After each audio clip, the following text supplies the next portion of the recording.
अगर गलती से कार की चाबियां आपने कार के अंदर छोड़ दी हैं और आप अंदर नहीं जा पा रहे हैं तो जल्दबाजी में कोई फैसला न करें। चौड़े डक्ट टेप का एक रोल लें, इसे काट लें और इसे खिड़की के शीशे पर वर्टिकली चिपका दें। अब इसे 5 या 6 बार दोहराएं। टेप को एक दूसरे के बगल में चिपका दें। जब हो जाए तो खिड़की पर लगे टेप के नीचे के हिस्सों को हटा दें और उन्हें एक ही सिरे में बांध लें जिसे आप पकड़ सकते हैं और इसे कुछ समय के लिए ऐसे ही छोड़ दें। अब 5 या 6 टेप और काट लें और उन्हें पहले से चिपके हुए टेप्स पर क्रॉस करते हुए चिपका दें ताकि उनकी पकड़ मजबूत रहे।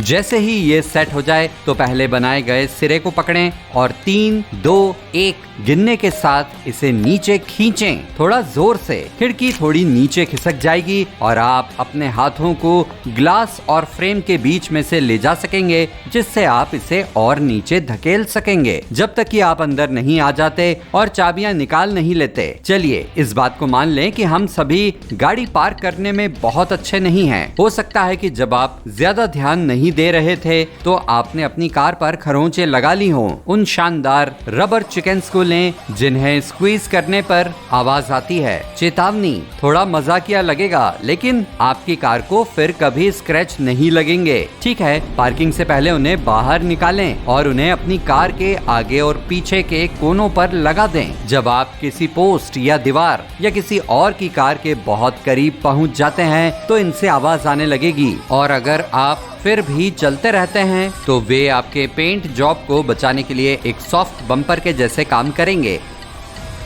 सर्दियों में अपने वाइपर को ऊपर करके छोड़ दें। ये उन्हें विंडशील्ड से चिपकने से रोकेगा, इसलिए आपको उन्हें स्क्रैप करके नहीं निकालना पड़ेगा और रबर नहीं टूटेगी। लोग ऐसा करने से मना करते हैं क्योंकि वे कहते हैं कि इससे आर्म स्प्रिंग खराब हो जाती है और आपके वाइपर के चोरी होने का खतरा बढ़ जाता है। लेकिन आर्म खराब होना सच नहीं है। स्प्रिंग्स अपनी लचक नहीं खोते हैं और कौन लोगों के वाइपर ब्लेड चोरी करता है। अगर आप फिर भी वाइपर नीचे रखते हैं या आप उन्हें ठंडी रात में ऊपर करना भूल गए हैं तो एसी चलाएं। हाँ, ठंडी हवा हीटिंग की तरह ही खिड़कियों को डीफ्रॉस्ट कर देगी। यह हवा को डीह्यूमिडिफाई करता है। जब आपकी हीटिंग खराब हो जाए तो ये एक बढ़िया ट्रिक है। दरअसल आप अपने विंडशील्ड को फ्रॉस्टी होने से रोक सकते हैं। रात को पहले ही खिड़कियों पर 3 भाग विनेगर और 1 भाग पानी के घोल का स्प्रे करें। इससे सुबह में आपका कुछ स्क्रैपिंग टाइम बच जाएगा। आपके वाइपर देर सवेर टूट जाएंगे, भले ही आप उन्हें हर सर्दी में ऊपर रखें। अगर रबर बाहर आ रहा है और मेटल आर्म आपकी विंडशील्ड को स्क्रैप कर रही है तो बस उस पर एक लंबा मोजा लगा दें। ये एक टेम्परेरी फिक्स है लेकिन ये काम करता है। बस जल्दी से कुछ नए ब्लेड ले लें। सर्दियों की सुबह में अपनी ताकत और समय बचाने के लिए अपनी कार के दरवाजों को रात भर जमने से बचाएं। ऐसा उस बर्फ के कारण होता है जो पानी में बदलकर सील्स में चली जाती है और वहां फिर से जम जाती है। इसे रोकने के लिए रबर के अंदर के सभी हिस्सों पर कुकिंग स्प्रे लगाएं और फिर एक पेपर टॉवेल से एक्स्ट्रा स्प्रे पोंछ दें। कार की बैटरी के लिए बहुत ज्यादा ठंडा टेम्परेचर अच्छा नहीं होता। बहुत ज्यादा ठंड होने पर अगर आप इससे पहले वार्म अप नहीं करते हैं तो आपकी कार की बैटरी खराब हो सकती है। बस अपनी हेडलाइट्स को थोड़ा पहले ऑन करें और फिर कार का इंजन चालू करें। आप इसे रेडियो से भी वार्म अप कर सकते हैं और इंतजार करते हुए थोड़ा म्यूजिक सुन सकते हैं। जब कार की खिड़कियां फॉग की वजह से अंदर से धुंधली हो जाती हैं तो इससे कार ड्राइव करना बहुत कठिन काम हो जाता है। खुशकिस्मती से ऐसे में एक आलू आपका काम आसान कर सकता है। एक साफ और कच्चा आलू लें, इसे आधा काट लें और अंदर से खिड़कियों पर रगड़ें। ये उन्हें साफ करेगा और फॉगिंग को रोकने के लिए एक प्रोटेक्टिव लेयर भी बनाएगा। फिर आलू की कोटिंग को बिना छुए सूखने दें। ये ट्रिक आपके शावर डोर और बाथरूम के शीशे पर भी काम करेगी।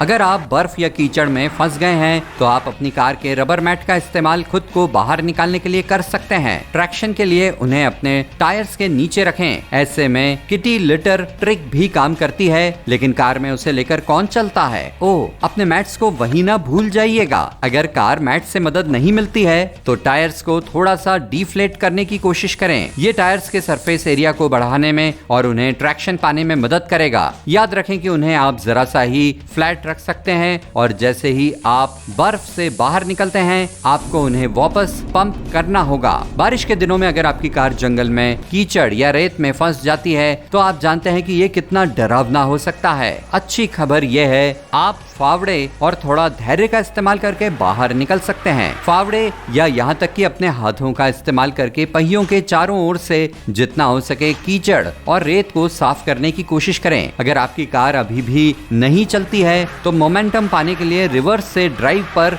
स्विच करने की कोशिश करें और अपने टायर्स का सरफेस एरिया बढ़ाने के लिए उन्हें डिफ्लेट करें।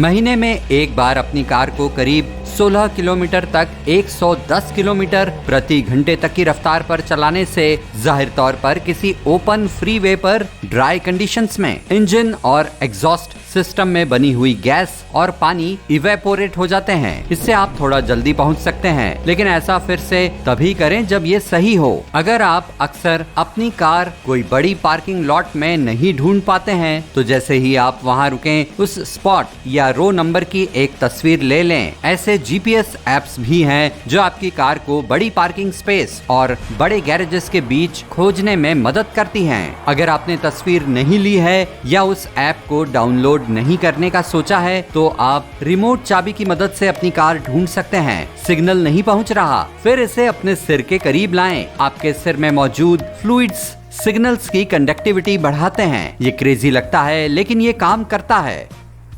आपके हेडरेस्ट में मौजूद मेटल बार्स केवल हाइट एडजस्ट करने के लिए नहीं है, आप इमरजेंसी में खिड़कियों को तोड़ने के लिए भी उनका इस्तेमाल कर सकते हैं। ये बेहतर काम करेगा अगर आप इसे खिड़की के नीचे के गैप में पुश करें, फिर इसे अपनी ओर खींचें और कांच टूट जाएगा। अगर आपकी कार में फोन होल्डर नहीं है या हो सकता है कि वो अचानक से निकल गया हो तो आप अपने एसी वेंट में एक रबर बैंड को थ्रेड कर सकते हैं। वेंट के ऊपर से रबर बैंड डालें और दूसरे आधे हिस्से को नीचे से खींचें, फिर उसमें अपना फोन डालें और आपका काम बन गया। जब आप कार से बाहर निकलते हैं तो आपके कपड़ों से सीट फैब्रिक के रगड़ने के कारण थोड़ा सा स्टैटिक चार्ज पैदा होता है। ये मामूली लगता है, लेकिन तब नहीं जब आप गैस स्टेशन पर हो। जब आप उस मेटालिक नोजल को पकड़ते हैं तो चिंगारी निकल सकती है। ठीक वैसे ही जब आप गलती से किसी को शॉक देते हैं, है ना? केवल हंसने और ये देखने के बजाय कि क्या आप इसे अपने दोस्त के साथ फिर से कर सकते हैं, वो छोटी सी चिंगारी उन गैस वेपर्स में आग लगा सकती है। खुद से किसी भी तरह के इलेक्ट्रिक चार्ज को दूर करने के लिए नोजल तक पहुंचने से पहले अपनी गाड़ी के मेटल पार्ट को छुएं।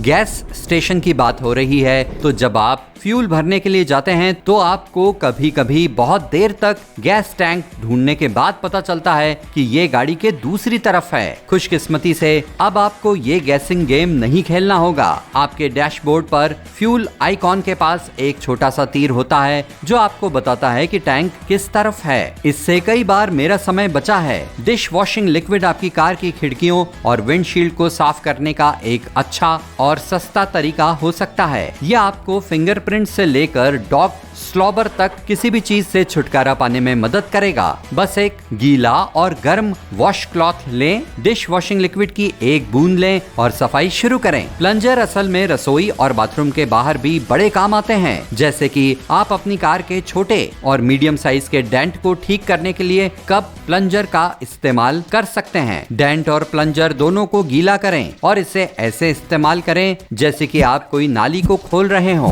पुश करें और खींचें जब तक कि ये बाहर ना आ जाए। एक बात जो कोक को मेटल्स और एलॉय से दाग और जंग हटाने का एक बेहद अच्छा और सस्ता तरीका बनाती है वो ये है कि इसमें कार्बोनेटेड और फॉस्फोरिक एसिड भरपूर मात्रा में होता है। तो ये दो चीजें हैं। बस जंग लगी सतह पर कोक स्प्रे करें और अगर उन्हें हटाने के लिए वो एरिया छोटा है तो ब्रश या टूथ ब्रश का इस्तेमाल करें। जरूरत के मुताबिक लगाएं और स्क्रब करें। काम पूरा होने के बाद स्क्रब की गई जगह को पानी से साफ करना न भूलें। आपकी गाड़ी जितनी भारी होगी वो उतनी ही ज्यादा गैस का इस्तेमाल करेगी। कार को चलते रहने के लिए इंजन को ज्यादा गैस बर्न करनी पड़ती है। इसलिए अगर आप ट्रंक में 2 पिकनिक चेयर्स, अपने डंबल्स, अपने गोल्फ क्लब्स और कपड़ों का एक बैग रखा है जिसे आप कई महीनों पहले डोनेट करना चाहते थे, तो टाइम आ गया है कि आप इसे पूरी तरह से हटा दें।